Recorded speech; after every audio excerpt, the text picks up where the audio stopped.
I'm Miss Alyssa. And I'm Miss Teresa. And welcome back to another episode of What's New in Kids Books. So let's get going. We're going to first start with board books. And so we have This Is Baby by Jimmy Fallon. It's a really cute book about all of the baby parts, or parts of a baby from their head down to their toes. And it's just really cute. She has their tummy. It's adorable. So, elbows, shoulders. And next we have Cars and Trucks by Jill McDonald. It's part of the Hello World series. So this is just an introduction to different kinds of cars and trucks. So we have race car, monster trucks, all kinds of trucks. Was this a big rig, a tractor trailer? Really cute. Again, board book, really sturdy for your kids. Okay, and then now we're gonna go on to picture books. And we have Itty-bitty Kitty Corn by Shannon Hale, and this is super adorable. This is about Kitty. She thinks she might be a unicorn, but she meets a real unicorn with his magnificent tail, and Kitty doesn't feel like she might be a unicorn anymore. So can this unlikely pair embrace who they are and truly see one another? So, it's a really cute It's book. very cute, and with the illustrations. Kitties and unicorns. I mean, you can't go wrong, right? Yeah, they got a parakeet. And a gecko. And a gecko, yeah. But look at how beautiful. Okay, and the next choice is Mel Fell by Corey R. Tabor. So this is constructed a little bit differently. It's kind of cool. It opens this way, and you follow Mel, who's a kingfisher, as he tries to fly for the first time, and kingfishers dive. So you follow Mel diving, and then at one point, you end up switching it up. So he's flying back outwards, and you read it along. It's a really cute one. And a really interesting way to present a picture book. And then we have Rissy No Kissies by Katie House. I really like this one. And this one's really good. Yeah, this book right here, it is about Rissy, who's a little lovebird, and she doesn't like kisses. So she learns how to say no to kisses and yes to the ways she prefers to share affection. Show the pictures. Oh. That's the best part. They are the best part. I'm so sorry. They're So adorable.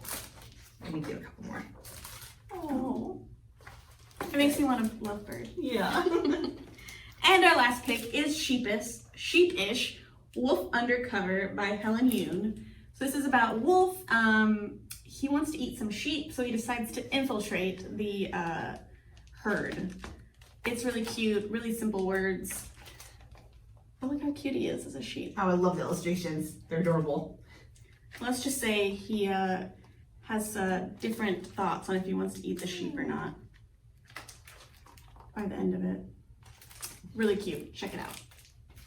Okay, and so that's it for board books and picture books. Okay, so now we're moving on to I Can Reads and In-Betweens. Our first I Can Read is Wonder Woman Saves the Trees, featuring, obviously, Wonder Woman. Wonder Woman shows Poison Ivy how working together helps our environment. This is a step 2 reading level, so reading with help. Good for preschool and grade 1. So basic vocabulary, short sentences, and simple stories. And also you get to see Wonder Woman. Pretty exciting. I think Poison Ivy's in there somewhere, yeah. There she is. And then we have another step 2. This one is Soccer Star, and this is going to have all of the characters from Nickelodeon's Butterbeans Cafe. And so this is about Cricket, who loves soccer, but will she make it as the team captain? Hopefully. So, yeah, so you have to see like all of the stuff that she has to go through to see if she can make it as the team captain. Very cute. Our next pick is Llama Llama, which we all know very well. Llama Llama also has their own Netflix show, FYI. So Llama Llama talent show. Llama Llama, it's a tongue twister. Llama Llama's class has a parent-kid talent show coming up, but he's not sure what act to perform. Dancing, jumping rope, there are too many decisions to make. Can Llama Llama and Mama Llama find the perfect talent? So this is a reading level 3, as you can tell, because I got mixed up with it. It's for transitional readers, so it has more dialogue, different points of view, and a more complex storyline. As you can see, there's more words on the page. And then we have part of the Jack book series, Jack Gets Zapped. And this one is Jack can be a good guy, but he can also be a bad guy. And in this book, Jack plays a video game, he gets a big zap, and then he gets trapped in the TV. And so who is going to save Jack? Okay, so now we're going to move on to in-between books. First up is in the Nancy Drew Clue Book series. This is number 15, called The Great Goat Gaffe by Carolyn and Keene. So the crime, which is the best part of the book, right? YouTube star Pogo the Trampoline Goat was slipped into the pen just before goat yoga class, turning relaxing fun into total chaos. Crack the case with Nancy. Okay, and then we have part of the Unicorn Academy series, Nature Magic, Lily and Feather. And so this is a new magical series all about the environment. So I want to check this one out. It's going to be longer chapters for the kids and then some illustrations though. And unicorns. Everyone loves unicorns. Yeah. And then we have Henry Heckelbeck, number 5, the Race Car Derby. On your mark, get set, go. Henry Heckelbeck and his friends are going to enter a race car derby. Will Henry's car be fast or will it crash? Find out with Henry Heckelbeck. And then we have the Fabled Stables, Trouble with Tattle-Tails.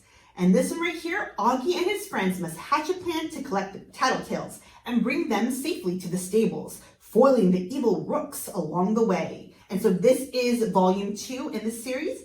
So you're going to see some of the same characters and some new ones as well. Cool illustrations. Very cool illustrations.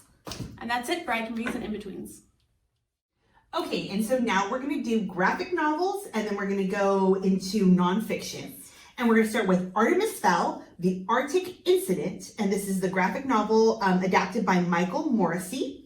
And so the world's youngest, brightest, and most dangerous criminal mastermind is back. With exciting action-packed art, this graphic novel adaptation of the internationally best-selling novel will pull you into Artemis's biggest adventure yet. So you're going to see a lot of similar characters, but in the comic book format with the panels. Might be easier for some kids to read. Yeah, so but still really interesting and very cool illustrations. Yeah, absolutely. And then our second choice is Dance Class, Dance With Me. So it's in the Dance Class series by Beka and Crib. So this one is about Julie, Lucy, and Aaliyah are all passionate for dance, obviously, but they're also at that age of having passionate crushes on boys as well. When their dance class leads them on a trip to Spain to study flamenco, their passion for dance is about to become a lot more, well, passionate. Ooh. It's a very popular series. This is number 11, so check that out. Okay, and then we have Science Comics, The Digestive System, A Tour Through Your Guts. This is like a graphic novel / nonfiction. Yeah, so it's going to go through what happens to food after we eat it. And so it just traveled deep into the digestive system. And so you'll see some of it, like your mouth, like all of the different parts of it. And then what happens when it goes into your stomach. So a more colorful, fun way to introduce the body functions to your kids without kind of scaring them. And then our second nonfiction choice is Drop, An Adventure Through the Water Cycle by Emily Kate Moon. Pretty self-explanatory. It's a fun illustrated way to introduce the water system to your kids. Really cute illustrations. And you get to follow the cute little drops on their journey. Okay, and then we have A Shot in the Arm by Dawn Brown. And this right here is it explores the history of vaccinations and the struggle to protect people from infectious diseases. And so the big ideas is a graphic novel series that celebrates the hard-won succession of ideas that ultimately change the world. Yeah. And so very cool, interesting illustrations. Cool illustrations, yeah. Yeah, that show kind of from start to finish how vaccines work. Very kid-friendly. Yes. And our last choice, and also our biggest book choice, is The Sea-Ringed World, Sacred Stories of the Americas by Maria Garcia Esperon. So this is very text-heavy, but it is a collection of stories of, what's the word I'm looking for? You're looking for like sacred stories. Sacred stories, origin stories, all of different cultures from North America and South Yes. America. Really cool. It is really big and there's a lot of text, but it's a good read to read together as a family. And that's it for graphic novels and nonfiction. Okay, and so for our last section, we're going to be doing children's fiction. And we're going to start with Starfell, Willow Moss and the Forgotten Tale by Dominique Valente. And Willow Moss once considered herself rather unimpressive, but after saving the land of Starfell from a certain rune, she feels a tiny bit proud. The only problem? Since she restored the lost day, no one actually remembers that the disaster ever happened. So Willow has to seize another chance to prove herself and make a difference once more. So that sounds really good. Really cool cover too. And then we have Fearless by Mandy Gonzalez, and this is for all you Broadway lovers. 12-year-old Monica Garcia has arrived in New York with her grandmother and a few suitcases to live her dream on Broadway. She's been chosen as understudy to the star of Our Time. Along with her fellow castmates, Monica has a big and very personal reason to want the show to succeed. But rumors of a long-running curse plague the theater, and when strange and terrible things start to threaten their hopes for a successful opening night, Monica and the rest of the squad must figure out how to reverse the curse before their big Broadway debut. Oh, that sounds really good. That's That's something that I'd like to read. And then we have Scary Cat by James Patterson and Chris Grabenstein. And so for this one, I really like the cover of it. There are scary cats everywhere. It's just that you can't see them. Only cats can see a scaredy cat. So I'd like to read that because look at these cats. They look very scary. Yeah, I like their little helmets. The little helmets, yeah. And our last pick is Willa of Dark Hollow, and this is a sequel to Willa of the Wood, I believe. Willa of the Wood. So Willa and her clan, the last of the Farron, an ancient race of forest people who have lived in the Great Smoky Mountains for as long as the trees have grown there. But as crews of newly arrived humans start cutting down great swaths of the forest she loves, Willa is helpless to stop them. How can she fight the destroyers of the trees and their powerful machines? So this is a really cool sequel by Robert Beatty, Willa of the Dark Hollow. And that's it for our children's picks this month. Thank you so much for watching. Make sure you check out your libraries because we do have some at your library going on, and you can read these books and get entered into a cool raffle. Yeah. So we'll see you guys next month. Bye. I'm Miss Alyssa. I'm Miss Teresa. See you then. Bye.